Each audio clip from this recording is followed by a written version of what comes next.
साथ में मिलकर आज शनि प्रदोष भी है। कल शिवरात्रि हो गई, जिनको त्रयोदशी भी कहते हैं। तो आज के दिन रुद्र उपासना के एक श्रेष्ठ महिमा है। इनमें ज़्यादातर हम सभी हनुमान जी की उपासना करते हैं। तो मैं बहुत आशावादी हूँ आप सबको हनुमान चालीसा कंठस्थ हैं, तो जरूर आप सब बोलने के लिए प्रयास करेंगे।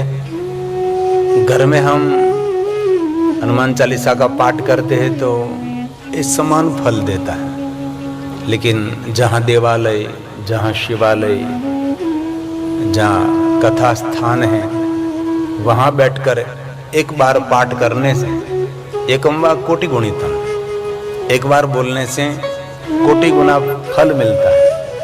इसलिए हम सब साथ में हनुमान जी को याद करेंगे।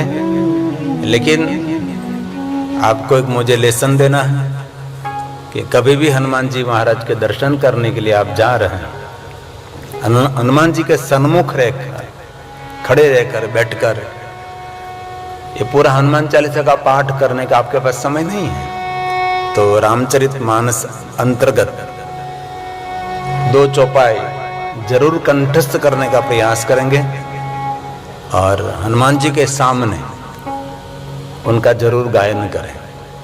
इनमें श्री हनुमान जी के प्रति एक भाव प्रकट किया है। ये हनुमान जी महाराज, आपके लिए दुनिया में कोई कार्य असंभव नहीं है और कोई कार्य आपके लिए कठिन भी नहीं है। अब सब कुछ करने में समर्थ है हनुमान जी, ऐसा भाव व्यक्त किया है। तो हनुमान जी चालीसा का पाठ करें। इससे पहले ये तो 2 चौपाई हम सब साथ में गाएंगे और आप सब याद रखने का प्रयास करेंगे। कथा की याद स्वरूप ये जरूर हम कंठस्थ करेंगे और कभी भी बोल सकते हैं। ऐसा नहीं कि हनुमान जी के सामने ही बोलना चाहिए, कभी भी। तो ये रामचरितमानस ये तुलसी जी का प्रसाद है, बहुत सुंदर भाव प्रकट किया है। किष्किंधा कांड की ये चौपाई है। आइए भाव से आदर के साथ आप श्रवण करें। कवन सो काज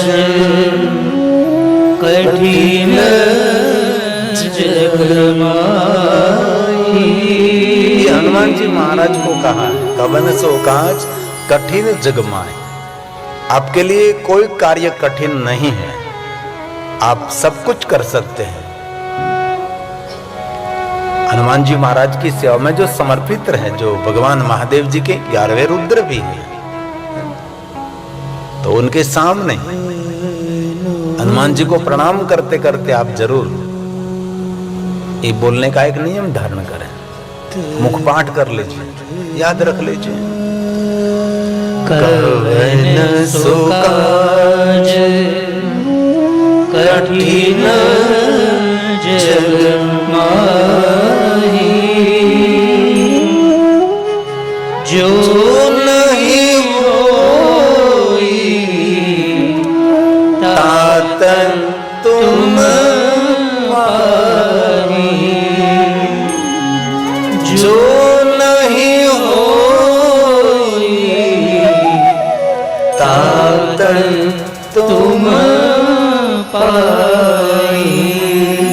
ये जो आपके मोबाइल में अथवा टेलीविजन में लिखकर भी आपके सामने रख देते हैं, तो याद न रहे तो आप लिख सकते, कवन सो काज कठिन जग माही, जो नहीं होय तात तुम पाही। कथा में से बहुत कुछ याद रखने का भी प्रयास करना चाहिए और नियम भी धारण करना चाहिए, क्योंकि यहाँ नया नया कुछ सीखने के लिए हम आते हैं। कथा बहुत कुछ सिखाती है, सिर्फ श्रवण करने मात्र से पुण्य मिलता है, ये तो एक सीधी बात है। लेकिन कथा श्रवण करने के बाद पुण्य तो मिलता है, लेकिन बहुत कुछ जीवन में सीखने का भी मिलता है। इसीलिए भाव से कवन सो साथ में बोले। कवन सो काज कठिन जग माही। जो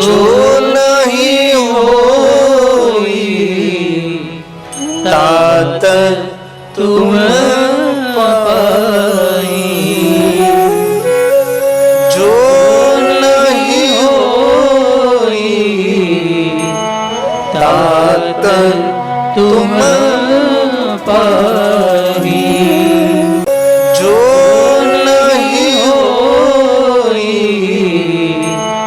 तात तुम पाही। दीन दयाल बिंदु संभारी। दीन दयाल बिंदु संभारी। हर नाथ मम संकट वारी। हर नाथ मम संकट वारी। बोलिए हनुमान जी महाराज की जय।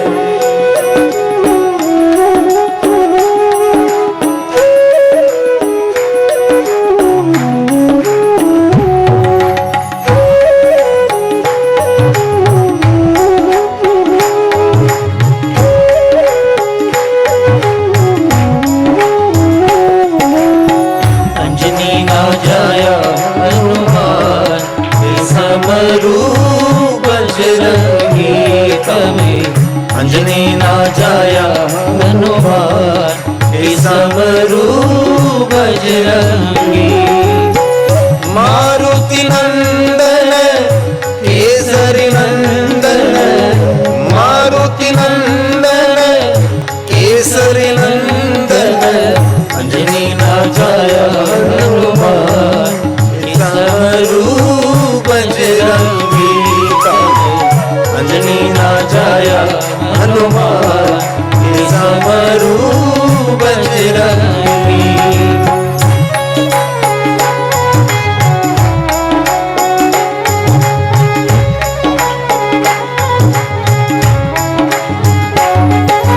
श्री गुरु चरण सरोज रज निज मन मुकुर सुधार।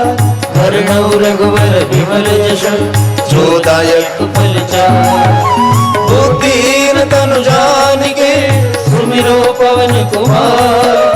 बल बुद्धि विद्या देहु मोहि हरेहु कलेश विकार। अंजनी ना जाया हनुमान समरू बजरंगी तमे। अंजनी ना जाया हनुमान समरू बजरंगी।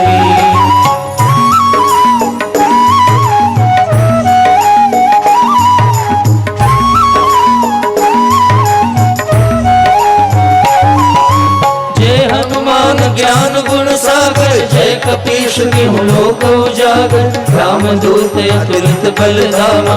अंजनी पुत्र पवन सुत नामा। महावीर विक्रम बजरंगी कुमति निवार सुमति के संगी। कंचन वरण विराज सुबेशा। कानन कुंडल कुंचित केशा। अंजनी ना जाया हनुमान समरू बजरंगी तमे। अंजनी ना जाया हनुमान समरू बजरंगी।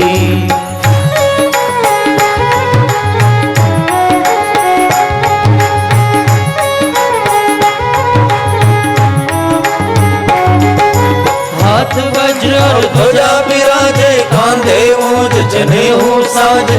शंकर सुवन केसरी नंदन। तेज प्रताप महाजगवंदन। विद्यावान गुणी अति चातुर। राम काज करिबे को आतुर। प्रभु चरित्र सुनिबे को रसिया। राम लगन सीता मन बसिया। अंजनी ना जाया हनुमान समरू बजरंगी तमे। अंजनी ना जाया हनुमान समरू बजरंगी।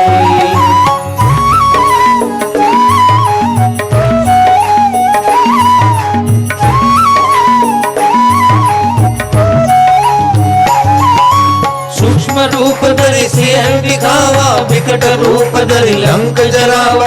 भीम रूप धरि असुर सहारे रामचंद्र के काज सवार लाए सजीवन लखन जियाए श्री रघुवीर हर्षि उर लाए रघुपति की नहीं बहुत बड़ाई तुम मम प्रिय भरत सम भाई अंजनी ना जाया हनुमान हे समरू बजरंगी तमे अंजनी ना जाया हनुमान हे समरू बजरंगी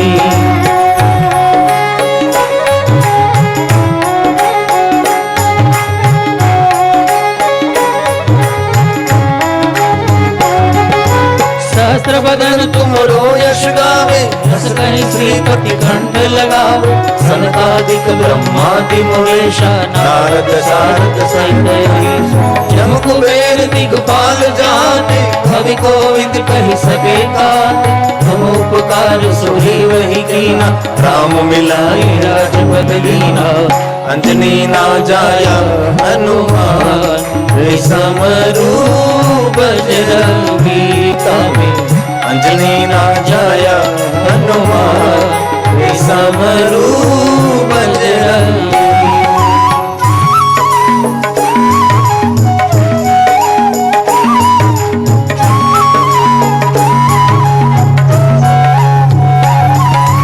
तुम्हारो मंत्र विभीषण माना लंकेश्वर में सब जग जाना जुग शास्त्र जो जन परवानो बिल्योताहि मधुर बल जानो प्रभु मुद्रिका मिल मुख माई जल दिलांग गए अचरज नाई दुर्गम काज जगत के जेते सुगम अनुग्रह तुम्हारे के अंजनी ना जाया हनुमान हे समरू बजरंगी तमे अंजनी ना जाया हनुमान हे समरू बजरंगी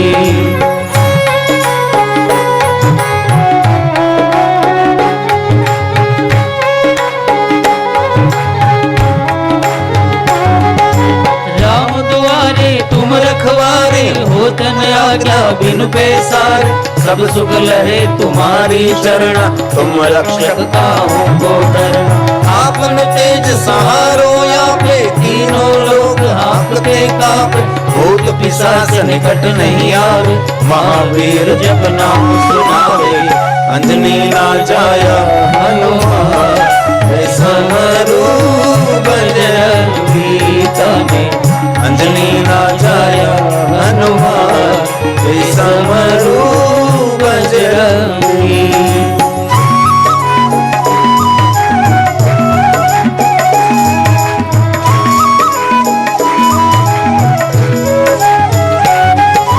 नासे रोग हरे सब पीरा जपत निरंतर हनुमत वीरा संकट जय हनुमान छुड़ावे मन क्रम वचन ध्यान जो लावे सब पर राम तपस्वी राजा तिनके काज सकल तुम साजा और मनोरथ जो कोई लावे सोई अमित जीवन फल पावे अंजनी ना जाया हनुमान हे समरू बजरंगी तमे अंजनी ना जाया हनुमान हे समरू बजरंगी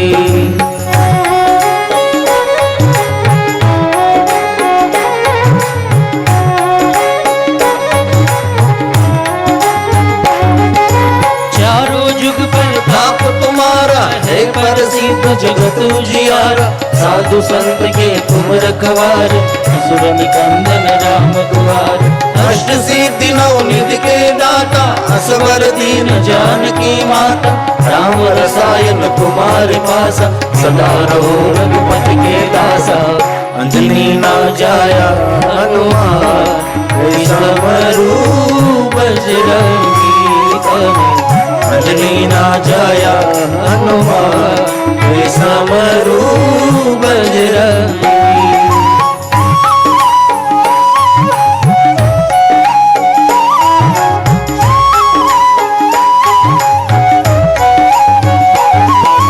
तुम्हारो भजन राम को पावे जन्म जन्म के दुख बिसरावे अंत काल रघुबरपुर जाए जहाँ जन्म हरि भक्त कहाए और देवता चित्तन धरे सर्व सुख करे, संकट कटे मिटे सब पीरा, जो सुमिरे हनुमत बलबीरा। अंजनी ना जाया हनुमान, समरू बजरंगी तमें। अंजनी ना जाया हनुमान, समरू बजरंगी।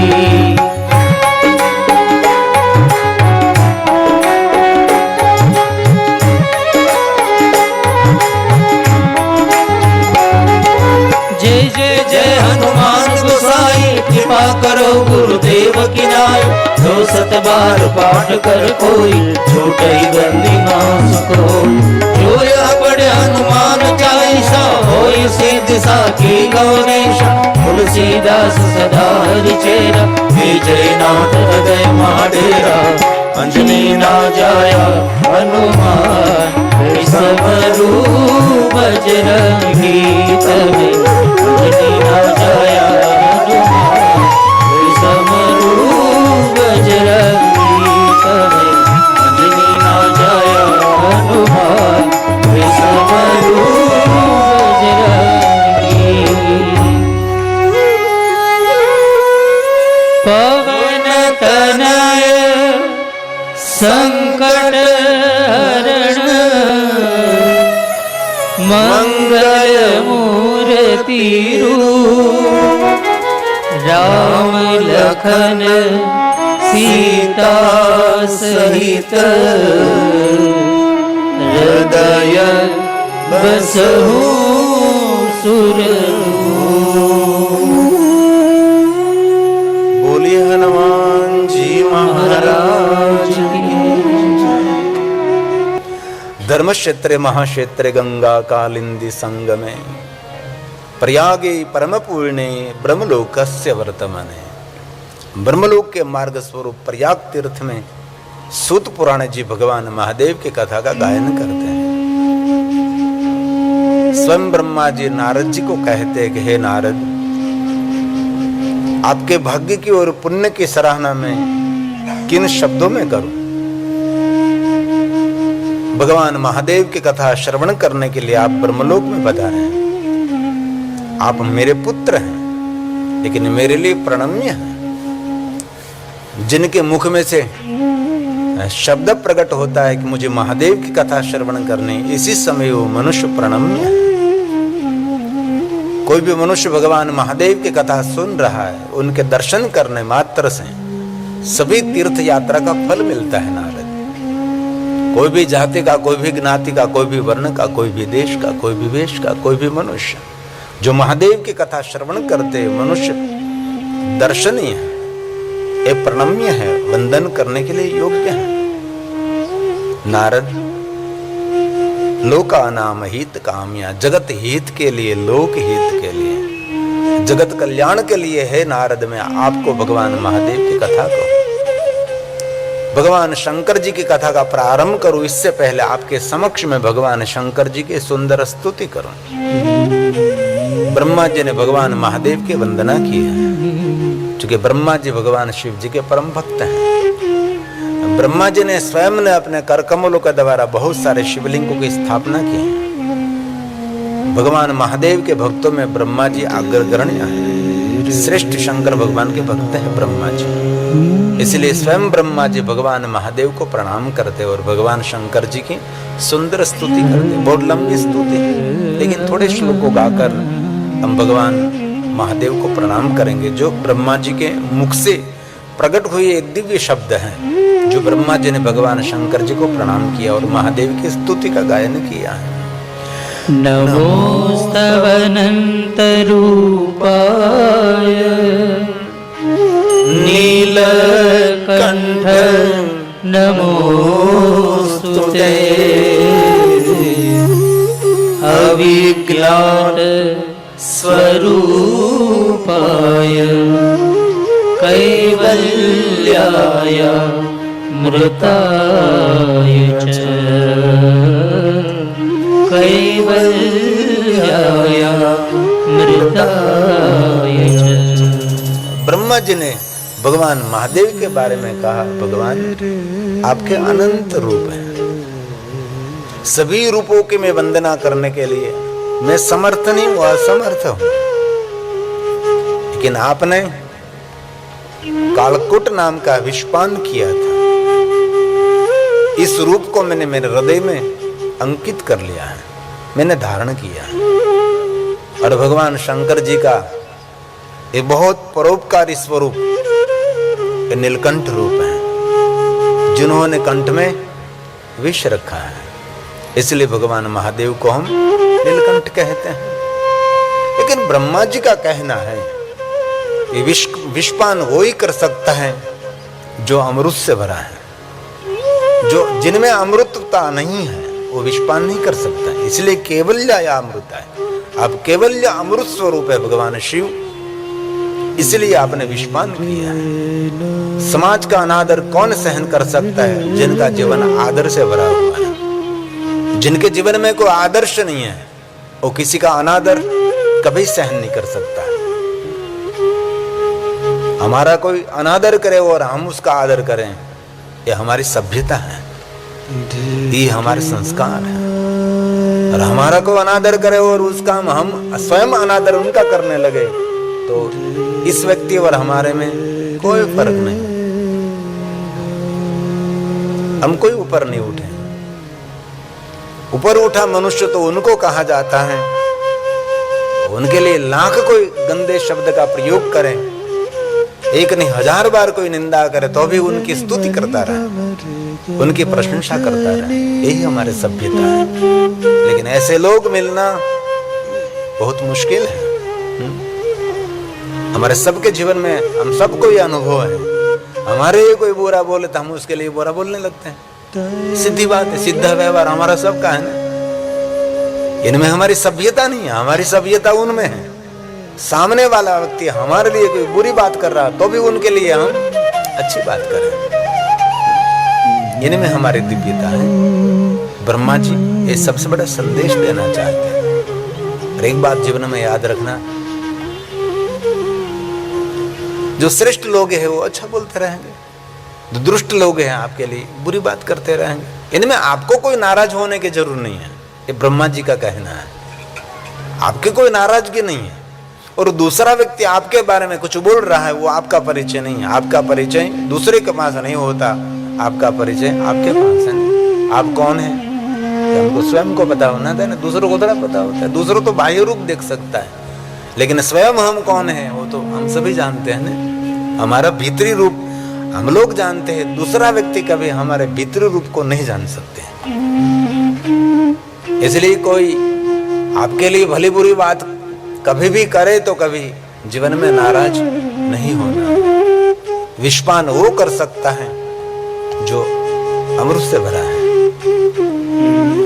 एक सुंदर दृष्टांत मैंने पढ़ा था। एक लड़का समंदर के किनारे पर ऐसे टहल रहा था और समंदर की एक लहर आई तो एक चप्पल उनका समंदर में बह गया। लड़के ने इसी समय समंदर के किनारे पर रेत पर लिख दिया ये समंदर चोर है, तो चप्पल उनका ले गया था। और थोड़ी देर के बाद एक मछली पकड़ने वाला बहुत सारी मछलियां लेकर समुद्र को छोड़कर जा रहा था, तो वो ने किनारा लिख दिया कि तू मेरा पालनहार है, जो कि मैंने आपके जल निधि में से बहुत सारी मछली पकड़ी, आप मेरे पालनहार हैं। और थोड़ी देर के बाद एक बुढ़ी माँ आई, उसका एक लड़का समंदर में डूब गया था। वो समंदर के किनारे पर लिखकर चली गई तू हत्यारा है। बाद में एक बुढ़ा व्यक्ति टेढ़ा चलने वाला नीचे दृष्टि रखकर धीरे धीरे चल रहा था और समंदर के किनारे से एक सीप मिला और उनमें से एक सुंदर दिव्य मोती मिला। तो उसने समंदर के किनारे पर लिख दिया तू बड़ा दाता है, तेरे जैसा दानवीर कौन हो सकता है। लेकिन समंदर ने क्या किया, एक लहर आई, सब कुछ साथ में बहकर चला गया। इसलिए जीवन ऐसे ही जीना चाहिए। कौन आपके लिए क्या बोल रहा है, कौन आपके लिए क्या अभिप्राय दे रहा है, ये उन सब की मानसिकता है, हमारी थोड़ी कोई मानसिकता है। ब्रह्मा जी भगवान शिव जी पर ये कहना चाहते हैं कि भगवान आपके अनंत रूप हैं, लेकिन लोक हित के लिए, देव हित के लिए आपने विषपान किया है। तो मैं इतना मैं जरूर मान सकता हूं, जो अमृत से भरा है वही विषपान कर सकता है। ऐसे दिव्य रूप को मैं प्रणाम करता हूं। और ब्रह्मा जी ने आगे कहा, महादेव, मैं तो मेरी वाणी को पावन और पवित्र करने के लिए मैं आपकी स्तुति करता हूं। नान्तम देवा, कोई नहीं जानता, आपको कौन जान सकता है? कोई देवता भी नहीं, मैं स्वयं भी नहीं। ये ब्रह्मा जी ने गाया है। नान्तं देवा विजानन्ति यस्य तस्मै नमो नमः। यं न वाचः प्रशंसन्ति नमस्तस्मै चिदात्मने। नमस्तस्मै चिदात्मने। यं न वाचा, मेरी वाणी आपकी प्रशंसा करने के लिए समर्थ नहीं है, इसलिए मैं आपकी प्रशंसा करता हूं कि मुझे पुण्य मिले। मधुस्फीता वाचा परममृतम निर्मितवतः तव ब्रह्मन किंबा गपि सुरगुरु विस्मय पदम ममत्वतां वाणी गुण कथन पूर्ण न भवता। कितनी सुंदर बात है। मैं आपकी महिमा इसीलिए गा रहा हूं कि मुझे पुण्य मिले। कभी जीवन में प्रश्न होना चाहेगा, हम क्यों कथा श्रवण कर रहे हैं? यही बात, पुण्य मिले, हमारा ही तो हमारा कल्याण हो। इसलिए भगवान, हम आपके महिमा गा रहे हैं। हमारी वाणी को पावन करने के लिए, वाणी को पवित्र करने के लिए हम महादेव जी आपको याद कर रहे हैं। मेरी वाणी का कोई सामर्थ्य नहीं है कि मैं आपकी प्रशंसा कर सकूं। ये ब्रह्मा जी कहते, ब्रह्मा कोई सामान्य तो नहीं है। जिन ब्रह्मा जी ने जगत की रचना की, पूरी सृष्टि की रचना की, ये ब्रह्मा जी हैं। ऐसे कोई सामान्य देव नहीं कह रहे, जो स्वयं ब्रह्मा, सृष्टि का रचयिता है ब्रह्मा जी। ये ब्रह्मा जी भगवान महादेव के बारे में, भगवान शिव जी के बारे में स्वयं ब्रह्मा जी शिव जी को कह रहे हैं, हे महादेव, मैं समर्थ नहीं, मैं असमर्थ हूं। योगियों के हृदय में नित्य आप ज्योति स्वरूप विराजते हैं। योगी महापुरुषों के लिए उनका भगवान कहाँ है? झाड़ में, पहाड़ में, पेड़ में, जड़ चेतन में, गगन अगन में। योगी महापुरुषों का भगवान कहाँ है? उनके हृदय में है। योगी महापुरुष कहीं कोई मूर्तियों में, कोई मंदिर में, कोई देवालय शिवालय में भगवान का दर्शन नहीं करते। योगियों का आगे निजी स्वभाव रहता है। योगी अपने ही हृदय में परमात्मा के ज्योति का दर्शन करते हैं। योगियों का स्वभाव अभी भी वर्तमान में योगी उनको कहा जाता है। जहां तहां टहलते नहीं है लोग, स्थिर हो जाते हैं। योगी महापुरुषों की ये मानसिकता है। अपने प्राण को स्थिर करके प्राणायाम करते करते, धीरे धीरे ध्यान करते करते समाधि में स्थित हो जाते हैं। अपने हृदय में विराजमान ज्योति स्वरूप परमात्मा का दर्शन करके अमृत में स्नान करते हैं। ये योगी महापुरुषों की गति है, उसकी ये मति है। ये ब्रह्मा जी कहते हैं, योगिनो यम हयद क्रोशे। योगियों के हृदय में निवास करना वाला ये शिव, ज्योति स्वरूप भगवान शिव, मैं आपको प्रणाम करता हूँ। क्योंकि ब्रह्मा जी महादेव की वंदना कर रहे हैं ना। शिव जी को कहां कहां देख रहे हैं, देखो जरा। भगवान शिव को कहां ब्रह्मा जी देख रहे हैं कि योगियों के हृदय में ज्योति स्वरूप परमात्मा, ये ब्रह्म, मैं प्रणाम करता हूं। योगिनो यम हयद क्रोशे प्राणिधानेन निश्चला ज्योतिरूपं प्रपश्यन्ति विशेष प्रकार से। तस्मै श्री ब्रह्मणे नमः। तस्मै श्री ब्रह्मणे नमः।